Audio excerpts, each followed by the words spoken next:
Good evening and welcome to Africa's Boardroom, the show that reveals challenges and opportunities faced by businesses across the continent, particularly during this challenging period. I'm Stephen Gagnon. Well, tonight the topic under discussion is HR delivering business results.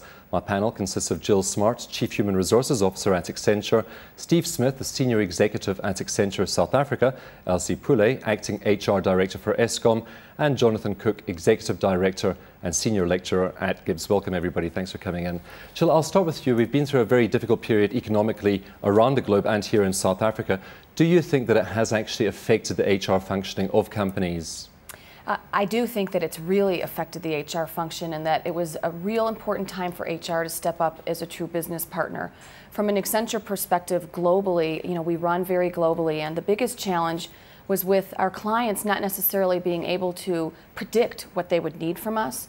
And so HR played a very key role in helping our business determine what resources we would need and be able to keep a steady track on that, because that's a really key component of what our financial ability to deliver what our clients need to them. So our HR really played a key business partner role.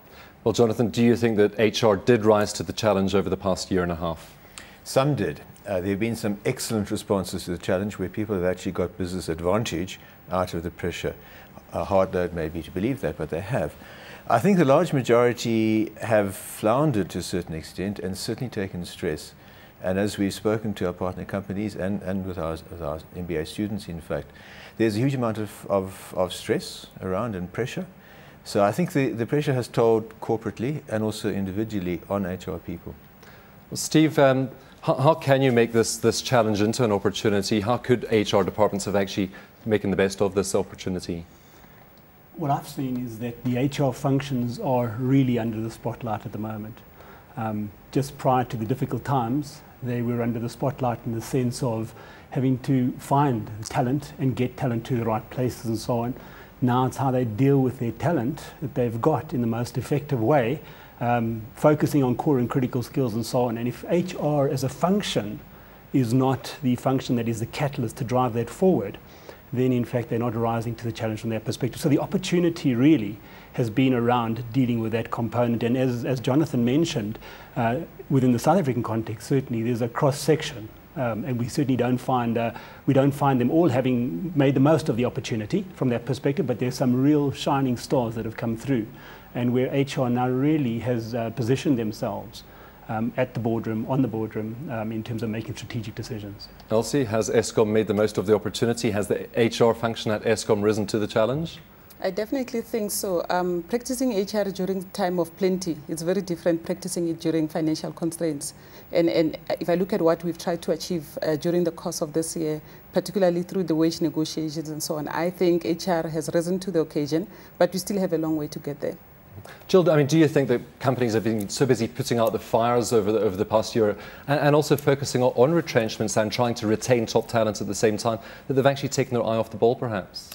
Well, I think it was easy to let that happen, and so I think it was really important to make sure that as HR leaders, we make sure that we have the priorities for both today and tomorrow.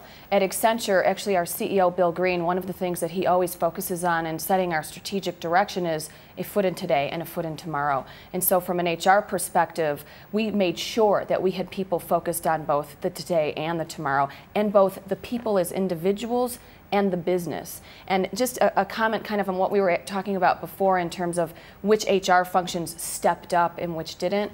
I think it was really dependent on how much the HR individuals and leaders are business leaders, right? It isn't so much HR as it is understanding your business. And those business leaders in HR, I think, really made the difference as to whether they stepped up and added to the business or were focused on transactions and fires. Jonathan, do we see enough business leaders in HR departments in South Africa, though? No, that's a very important question. And to pick up what Jill was saying, the HR leader, whatever the person is called within the organization, has to be a business person, has to be able to talk business language and understand what the recipe is for making money in that company. But that HR person also has to influence the chief executive and the executive of the organization, because very often the difference between companies that have responded well to the crisis and those who haven't, has been senior management who understand the importance of the people in the organization.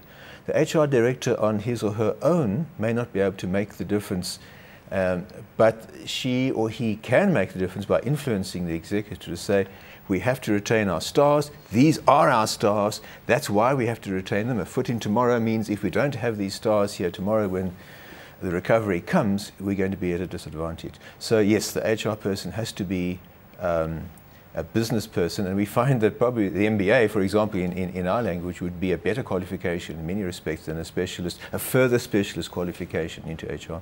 Elsie, do you see it that way?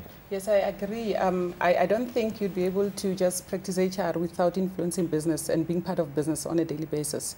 So I think an HR director should be someone who really influences business, but before then, they should make sure that the basics are in place. So the basics on your transactional process are functioning very well so that they can step up to the challenge of making sure that they influence on a daily basis. And I think a big challenge, as it was mentioned, is the issue around talent. There's always a temptation during these times to probably sacrifice on human capital. And I think this is a time where you step up and come with innovative ways of dealing with talent. How do you do that practically though, Steve? When you are laying off people, how do you manage to retain the best and let go of the so-called deadwood, perhaps?